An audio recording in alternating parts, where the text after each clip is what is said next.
Hello everyone. So I posted the MSG videos a while ago and a bunch of questions have accumulated throughout those months. So I just put those all together and I'm just going to be answering them. So that's really all this video is going to be. And I'm going to timestamp the questions in the description. So if you just want to know a specific thing, then look at the description. And it'll be, the timestamp will be on there so you don't have to watch the whole thing. Okay, so the first question is, how do the assignments work? How specific are the dream sheets, and are the places you pick 100% random, or do you actually get what you pick? I'm gonna be honest, 99% of the time you're not gonna get something you picked. I personally have not gotten any of my choices. I did get my third choice, luckily, but just keep that in mind. After each post, you are going to pick 3 places, 3 different regions. You can't be in the same region twice, so keep that in mind. So if you get a crappy place, you won't be in that region again, so that's always nice. So that's basically how that works. Unless you have some special people you know, then maybe that'll help you, but you're most likely not going to get the place that you want.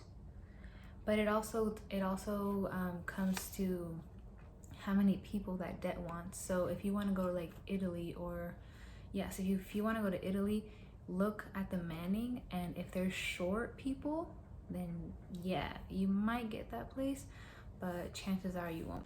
Okay, second is, how is the board?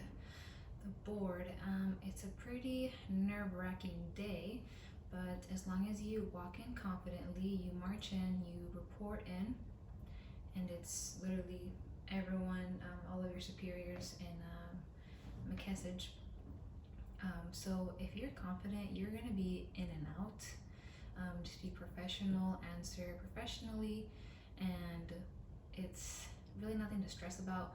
They will bring up, like, if you got NJP like as a private or a PFC, they're gonna bring that up. They're gonna be like, what happened? So don't sweat it, just answer it professionally and be honest, and you'll be fine. If there's nothing negative in your record, then you're gonna be in and out for sure. And confidence too. Is MSG a primary MOS? Can I apply as a new recruit? So obviously I'm not a recruiter, but from my knowledge, no. Actually, no, this is a fact. MSG is not a primary MOS. It's a B billet, a billet MOS, which is 8156. Me personally, I'm admin. I talked to a career planner, I applied for MSG, and now I have my primary MOS, which is 0111 admin, and then B billet 8156. So if you want to apply for MSG as a new recruit, you will be in the 03 field, whether that would be an 0311, and in some cases there are 0331s. So you will be a grunt coming into the program. You're going to do your boot camp, School of Infantry, SOI, and then MSG school. And then after MSG school, 2 posts, and then to the fleet in your grunt unit, whatever unit you're going to be sent to. So no, it is not a primary MOS, it is a B billet. Do you get libo while you're at the schoolhouse? Yes, you do. You have early mornings, and depending on what time training is done, you're basically on libo after that, and there's a schedule.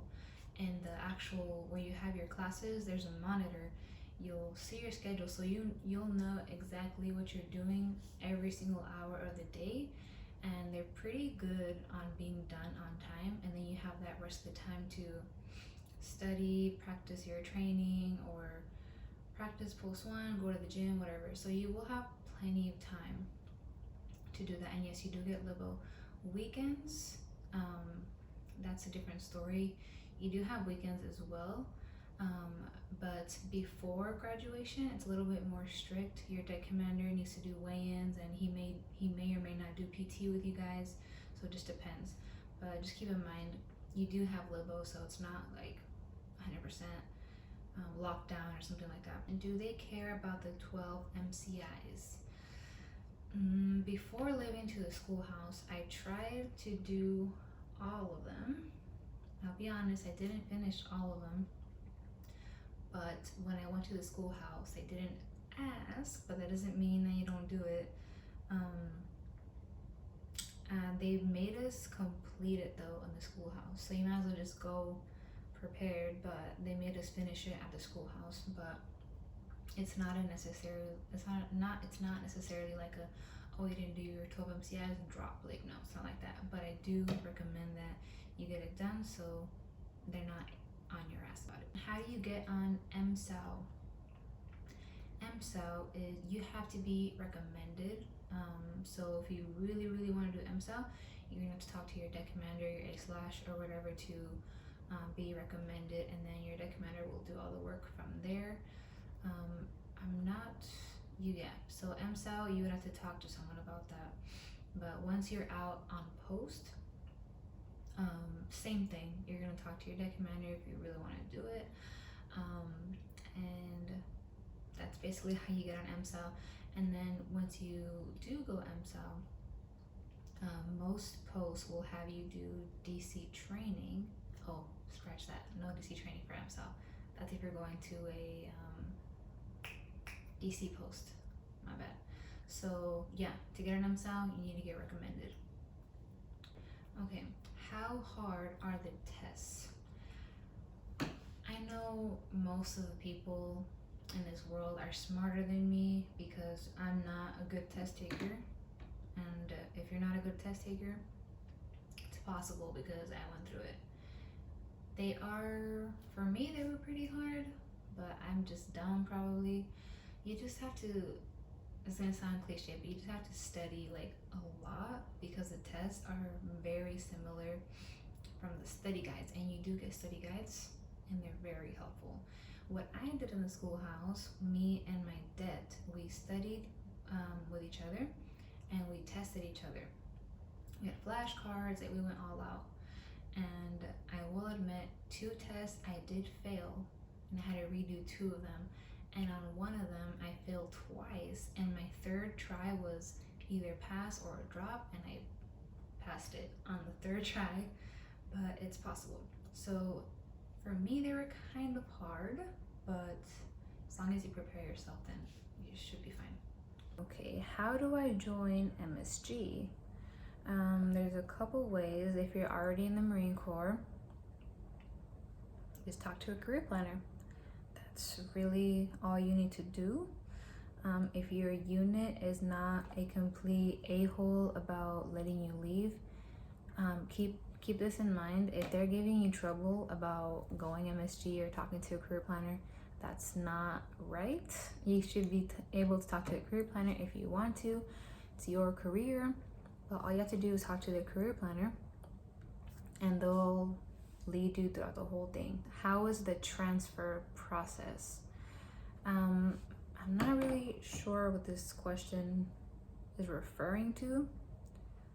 Transfer, I'm thinking like post to post, maybe. But as far as the transfer process or MSG to fleet life, I'm still in MSG, so I can't really answer that question about processing to the fleet or civilian life. But transfer as far as post to post, that's going to be on you to make sure whatever post you're going to next to complete your visa application, do all of that in a timely manner, to leave on time. Do I have to wait for re-enlistment to submit a package? No, you don't have to. Submit your package. It actually depends how close you are to your EAS. If you are close to your EAS, then you may. If not, you could do a 3-year extension, but that's gonna have to be a question for your career planner, because if you do want to re-enlist, then you can start your package.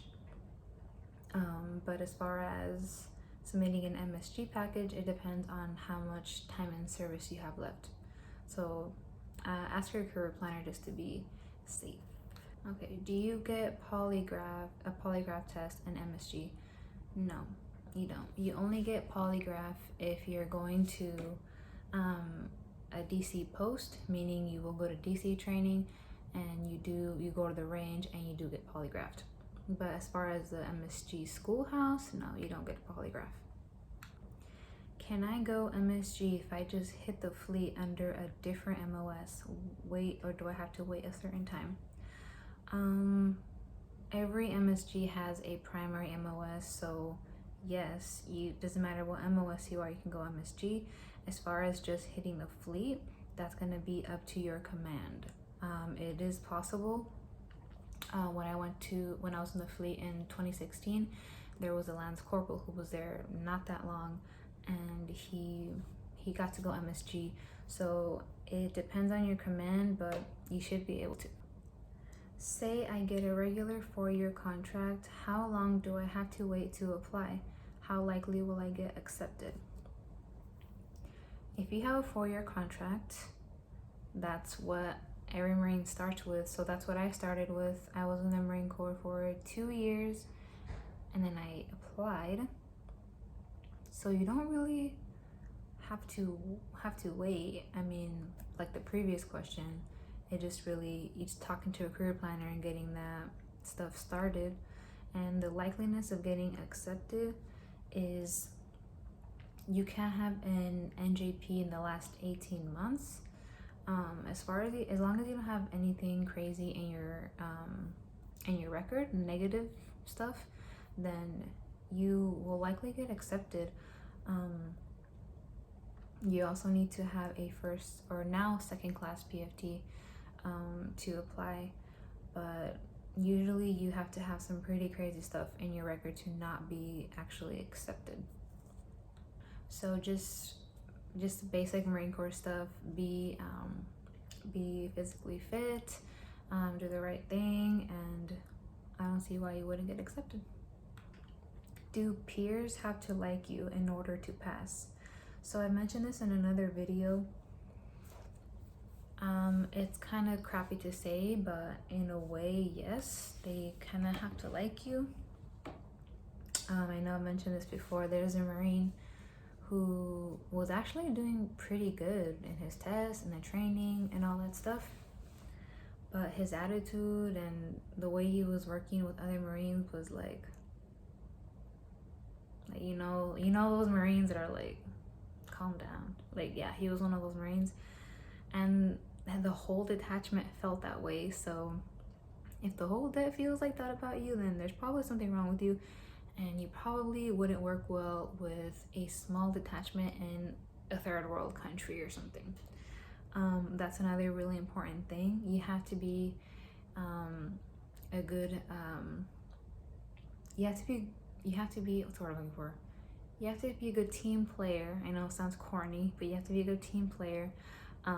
Don't be selfish at certain points in the schoolhouse so you actually don't get in trouble, but you have to be able to work with others and listen to them, listen to their ideas.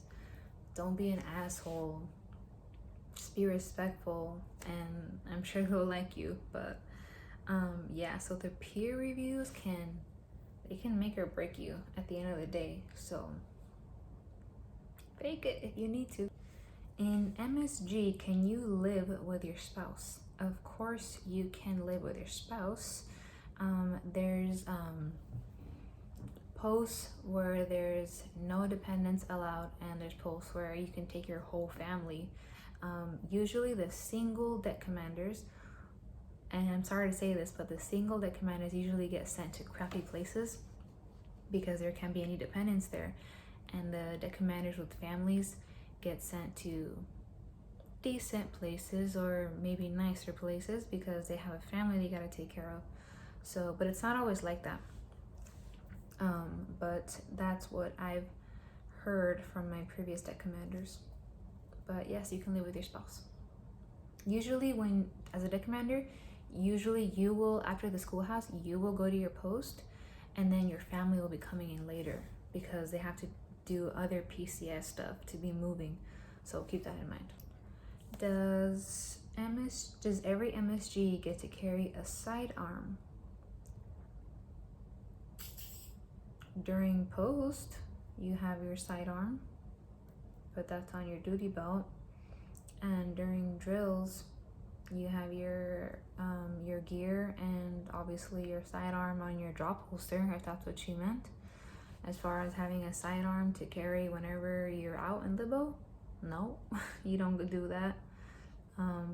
Of course, which I haven't done, but of course it depends on your RSOs if they let you do that, depending on how dangerous the post is where you're living at. So yeah, I don't know if that answered your question. Can you usually leave the post depending where you are? Usually, yes. There are some posts though where they don't have libo, but that's rare. I can't say exactly which posts are no liberty, but I have not dealt with that where I've been. You could leave post, do what you need to do, whatever, be back by libo, be back before post, obviously, stuff like that. And I've mentioned this in another video, but leaving post, like leave, annual leave and stuff like that, is really sad, but I didn't really have the chance to take that much leave. I know MSG is all about traveling and exploring the world. Keep in mind that you may not be able to do that, and I don't want to be a Debbie Downer, but you have to keep that in mind. I hope everyone who does this program gets a chance, because that's awesome. I wish I had more opportunities to travel, but keep in mind things that can restrict you from taking leave or stuff like that. If you don't have enough people on your debt, I mean, there's really nothing you can do. It's out of your control. But as far as libo, yeah, it's not a problem with libo. So yeah, I hope that answered your question. So if you have any questions that you want to ask me personally, or something private or whatever, then my Instagram is on the description, and just shoot me a message and I'll be happy to answer your question. You went away.